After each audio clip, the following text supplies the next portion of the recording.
What's going on, beautiful people? Welcome back. It's your boy Blue, and we're back for another X-Plane showcase and review. Today we're taking a look at the Piper PA-38 Tomahawk by JustFlight.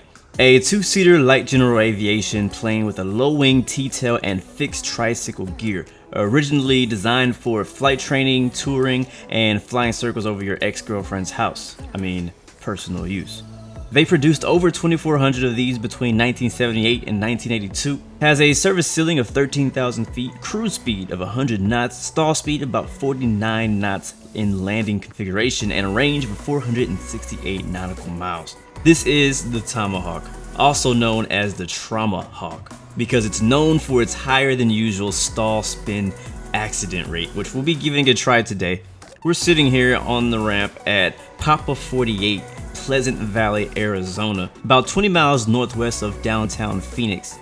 And for our test flight today, we'll be flying over Lake Pleasant. We'll do some turns, some stalls, maybe a couple touch and goes. Every one of my reviews is rated on a 5-star scale, 0 being don't waste my time, and 5 being shut up and take my money, where have you been all my life? And surprisingly for me, this aircraft actually sits at a 4 out of 5 stars, and let me tell you why. First impressions when I first saw this aircraft, not just in the simulator but also in real life, I thought this thing looked like a flying tampon. Not the most attractive aircraft out there. But JustFlight has done an amazing job of modeling this thing down to the T. I mean, it's extremely accurate exterior and interior modeling. They modeled this aircraft off of a specific serial number. This aircraft was built back in the 80s and it really does look like it. You can almost smell the old worn leather in the interior. Scratches on the exterior surfaces, on the interior surfaces. You can even see some wear and tear on the brake pads, on the tricycle gear. The headlight looks incredible. I mean, I don't think they could have done any better modeling and texturing this. The visuals are just 5-star by itself. It comes with a rather large set of liveries from all over the world.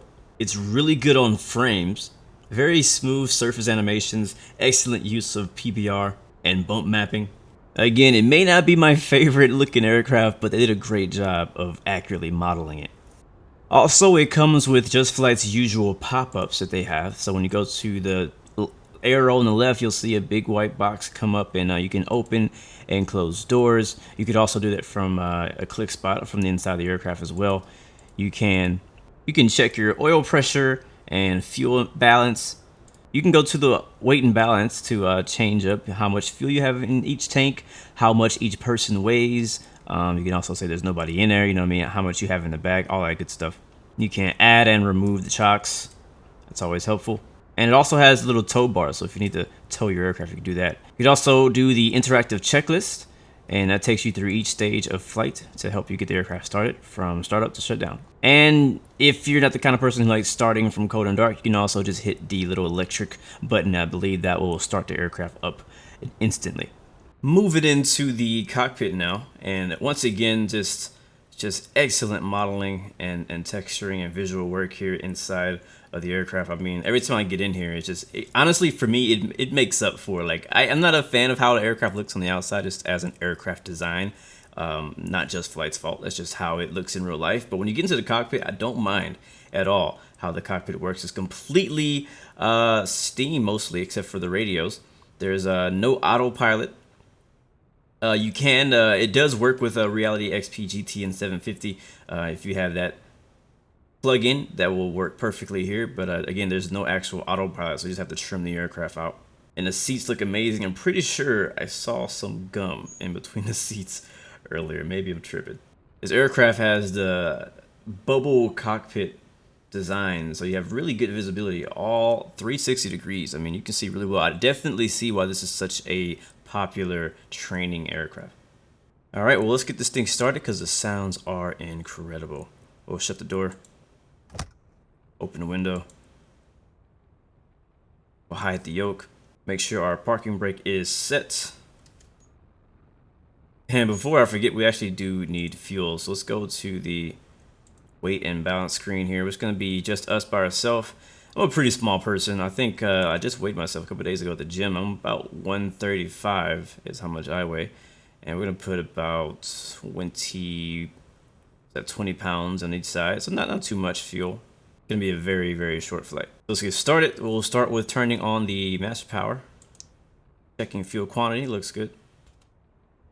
Trim to neutral. Go. We'll check our flaps. The flaps handle is actually right, this massive handle right here in the middle. See that going up and down. Again, all the sounds are very authentic sounding. We're taking off with no flaps today. And all we need to do to get this thing started is first switch to, we'll start with the right fuel tank. We'll crack the throttle. Make sure our magneto switch is on both. Fuel pump on. All right, mixture rich, clear prop. Starter engage.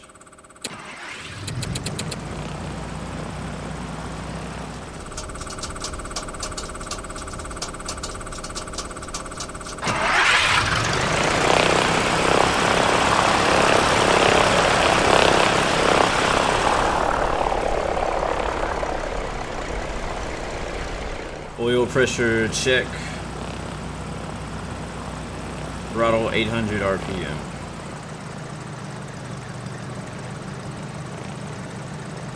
Alright, avionics on.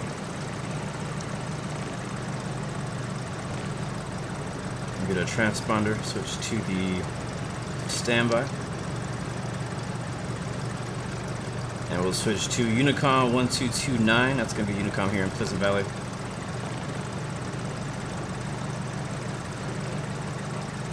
And we need to set up our altimeter. I'll say one thing that I have not figured out in my time of flying this aircraft is I'm not sure how to switch from QNH to like US barometric. So right now it's in QNH, so I honestly don't know what the conversion is to the current one, so we're not going to worry about it right now. And we'll shut the window. And flight controls, check. Free and correct. Beautiful. You can also check the back. Again, 360 degrees of visibility in this plane. Very nice. Alright, gonna release the parking brake. We are taking off. We're right in front of the runway right now. We're taking off from left to right. There will be a crosswind, so that's going to be something we got to deal with. But it's all good.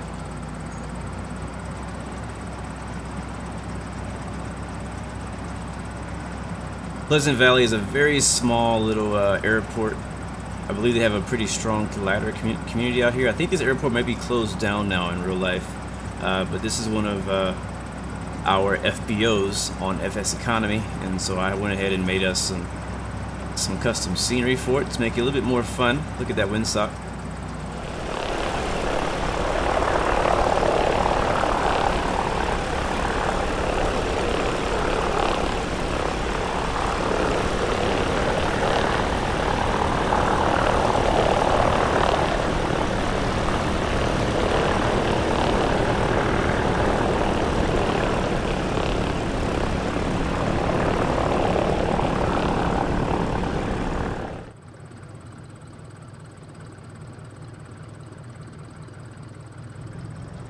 Alright, let's get lined up.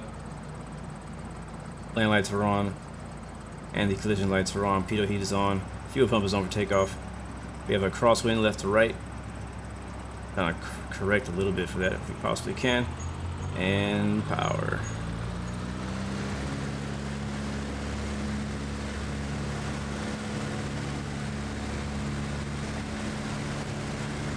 Looking for about 53 knots rotation.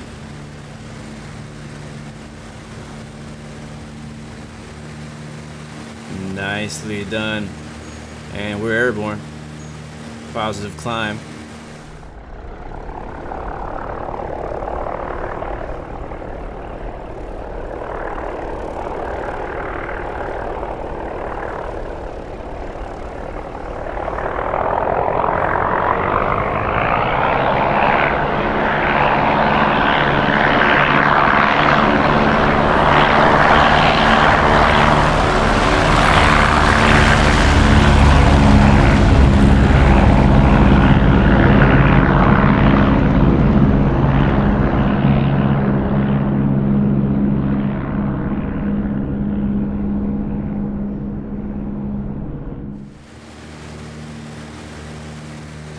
There she is, Lake Pleasant.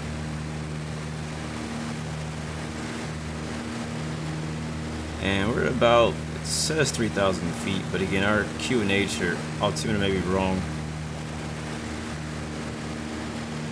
I would like to get a little bit more altitude before doing these spins,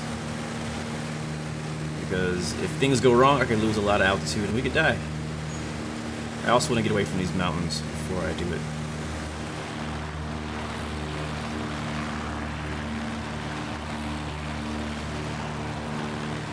Alright, this should be high enough. So I want to first start off with the famous stall. We'll start bringing the power back. Hold the nose right about there. Just slowly bring the power back.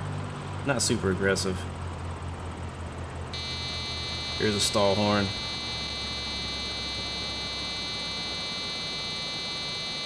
And she's down.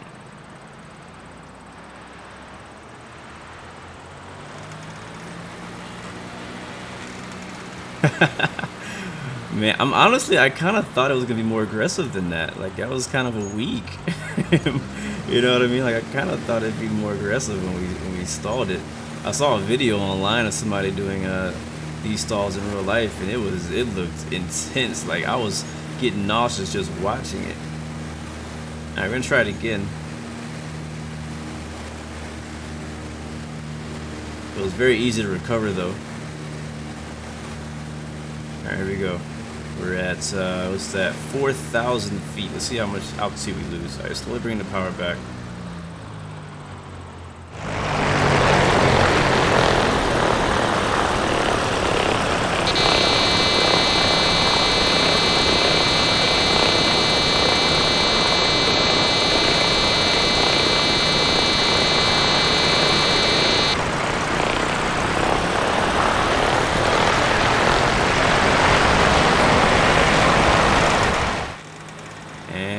Back up. Oh jeez, I can imagine losing some hearing, ears popping after that one. Let's see, we lost about 500 feet. It looks like not that bad. It could be worse with that kind of stall. Let's see if we can do one to the right.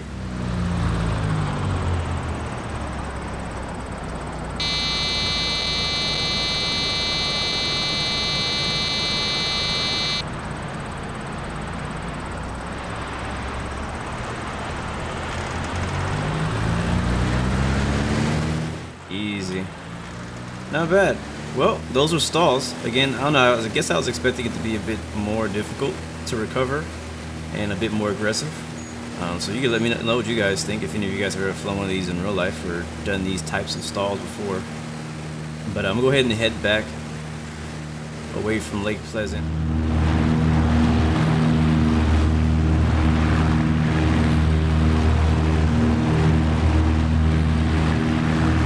As I said before, this aircraft does not have a autopilot,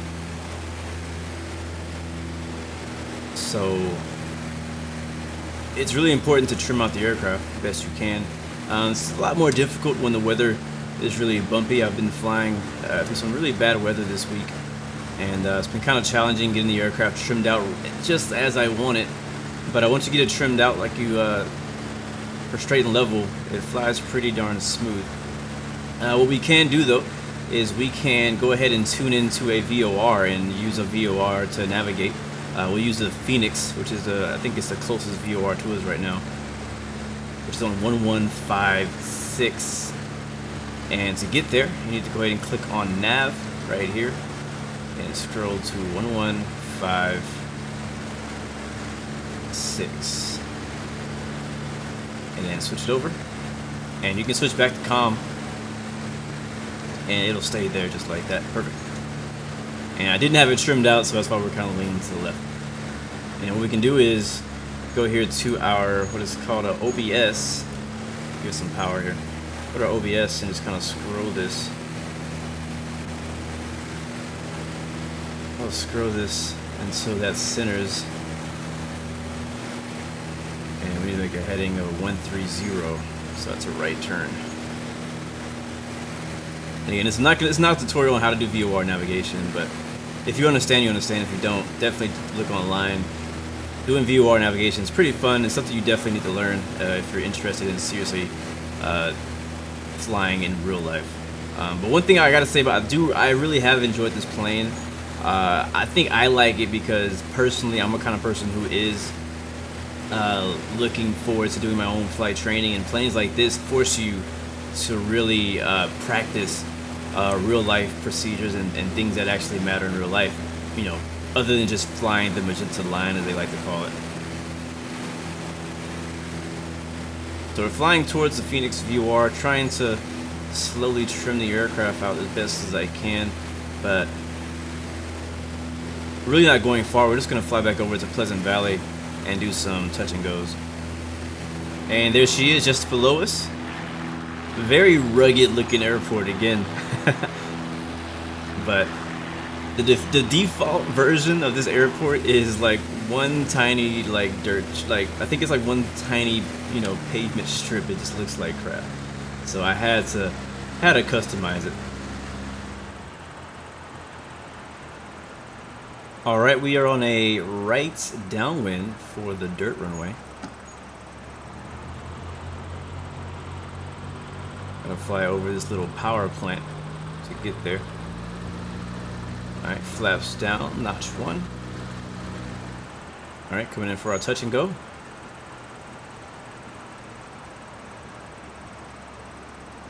The nose up to bleed off some speed. And softly on the runway, there we go. Alright, power back in.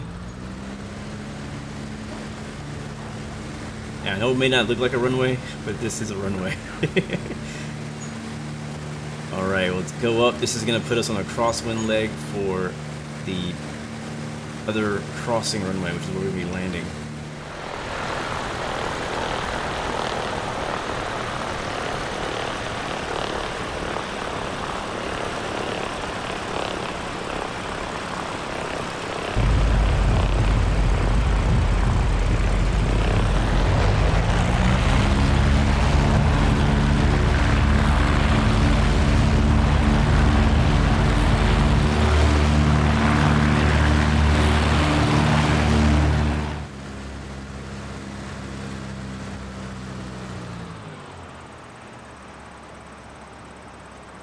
I have a really bad habit of coming in high.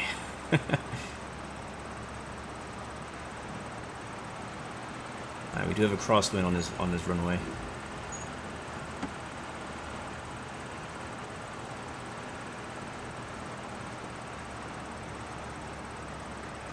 And there's a bit of a slope as well on this side of the runway.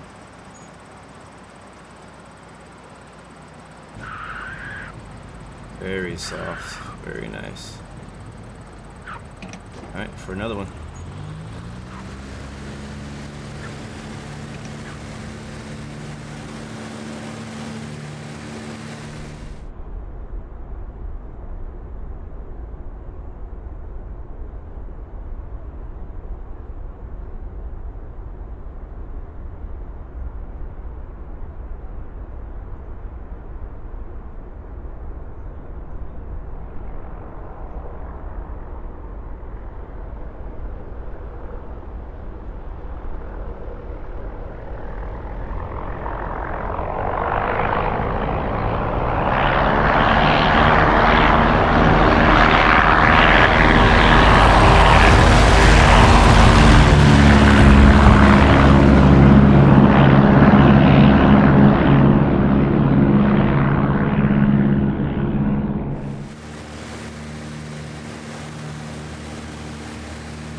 Alright, midfield.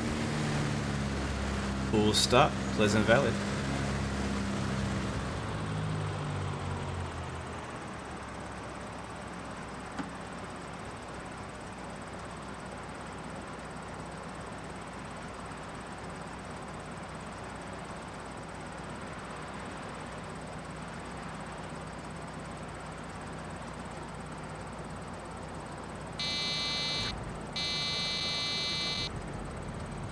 Alright, we're down. Welcome back to Pleasant Valley. Hopefully you enjoyed the ride.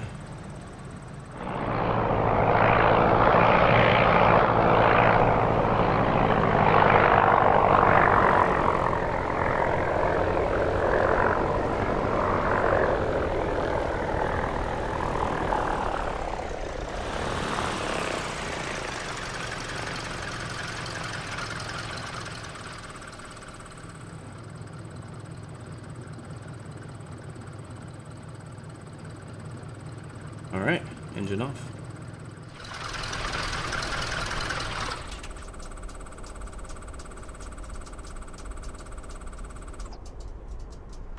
So final thoughts on this aircraft. I think the price on this plane might be pushing it a bit. I think it might push people away, honestly. JustFlight originally made this aircraft for P-3D, and people on that side may be used to paying a bit more for their DLC. So it might be better for some people to pick this up on sale if it's out of their price range. It seems like a very simple, basic aircraft, but when you take a closer look, you can see quality in the details visually.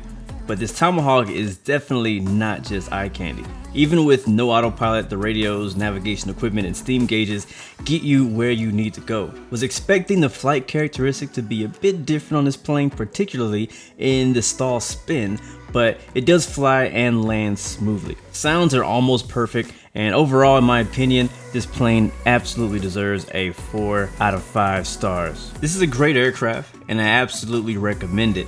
But I honestly have to say, because of its price, I recommend you pick this one up on sale. Let me know what you'd like to see me review next, and thanks for watching as always. Remember, you have 3 choices: give up, give in, or give it all. You got peace, love, and God bless you. I'll see you guys next time, next video. Peace.